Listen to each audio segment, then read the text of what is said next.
That's it. Start. 2, 1. Booster ignition and liftoff of the Space Shuttle Discovery, returning to the space station, paving the way for future missions beyond. From the rockets that we send into space, the cars that we drive, and even the devices that we use to save our lives, technology has increasingly become integrated into every part of our daily lives.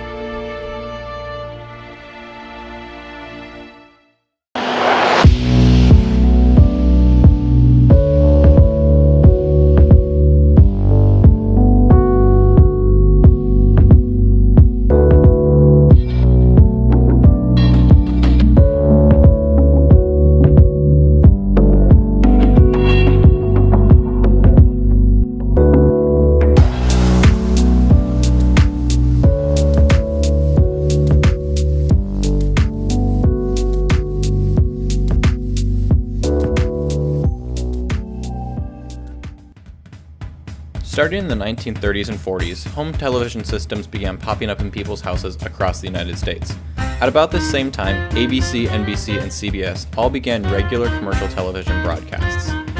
For decades, these three public news broadcasting stations dominated the way people viewed not only their news, but also their entertainment and content. Over time, these television news stations would change significantly, but they would not always dominate the way that people received their entertainment and news. Beginning in the 1980s, the home computer system gained traction. No longer do people have to go to their television and watch public broadcast to get their news and entertainment. Instead, they could just go to the World Wide Web. Out of this .com era was born YouTube. On Monday, February 14th, 2005, at 9:13 p.m., YouTube.com was activated. What started as a small video sharing site exploded into a worldwide media center. By 2013, YouTube was receiving 4 billion daily video views and was also receiving 1 billion unique users every single month. By comparison, in 2015, for the entire year, ABC received 6.8 million unique users, NBC received 7.8 million unique users, and CBS received 9.4 million unique users. For decades, these three public broadcasting stations dominated the way that people received their news and content. YouTube was able to achieve every day what these three stations strive to receive in viewership in 1 year. The growth of YouTube can be attributed to the early adoption of the site from younger generations. Millennials' media use is often analyzed to see where technology may be headed in the future. With such a large portion of this younger generation flocking to the new media platform, the success of YouTube is no surprise. This new platform opened up a breeding ground for new and different content. Out of YouTube and the .com era were born technology reviewers. With the constant growth of technology modeled by Moore's Law, technology has become integrated into every part of our lives. Moore's Law, predicted by Gordon Moore, who helped found Intel, simply forecasted that every 18 to 24 months, the number of transistors on a CPU would double. For the past 4 decades, this prediction has held true, with the size of transistors decreasing, allowing for more to fit in the same space. With the speed of devices rapidly increasing as new technology is developed, last year's devices quickly become outdated compared to the new models. Younger generations adopted the new trends of technology as well as the new form of transmedia that YouTube offered. With an audience hungry to constantly consume the newest devices and a thriving platform with over 1 billion users, technology reviewers had the perfect place to share their content. For several decades, the dominance of traditional news television left a huge gap in the teaching of technology literacy. Before YouTube and the internet, people accepted and received their news media from the news television stations.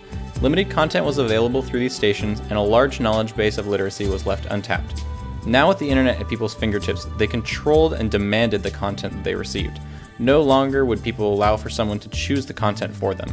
Instead, they meticulously chose the content that they watched. Since new electronics are released every year, people have become weary of spending large amounts of money for a device that might not meet their expectations. This lack of technology literacy was the catalyst for technology reviewers. When Apple released the iPhone on January 9, 2007, they revolutionized the wireless phone industry with a touchscreen app-centered device. Everyday consumers took to YouTube to review the new device and voice their biases about the product. One review by the now popular YouTube channel Phone Arena went into detail about all the features of the device. While the iPhone does provide a very simple user-friendly interface, it does lack basic features such as MMS and LED flash. Hopefully, some of these shortcomings will be able to fix and buy software updates through Apple. People flock to these videos about new devices to get first-hand opinions about electronics they are considering buying.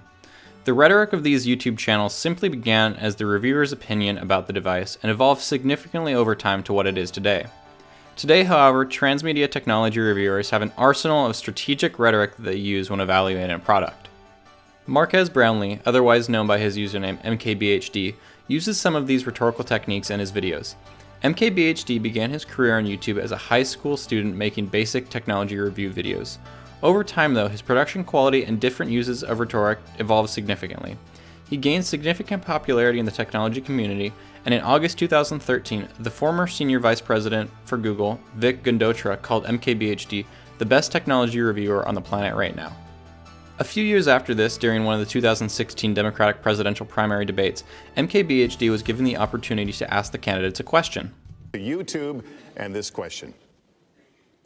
Hi, my name is Marques Brownlee, and I've been making YouTube videos about electronics and gadgets for the past 7 years. I think America's future success is tied to getting all kinds of tech right. Tech companies are responsible for the encryption technology to protect personal data, but the government wants a back door into that information. So do you think it's possible to find common ground, and where do you stand on privacy versus security?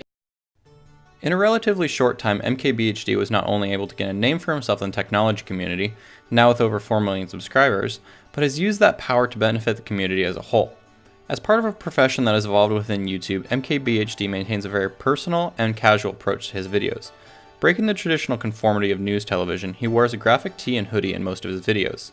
Even for the Democratic debate, when he asked a question, he wore a simple graphic tee rather than a more traditional formal attire that is standard for the political discourse community. Instead of just reading off a specification list that the manufacturer has distributed about a product, the videos MKBHD produces revolve around everyday use.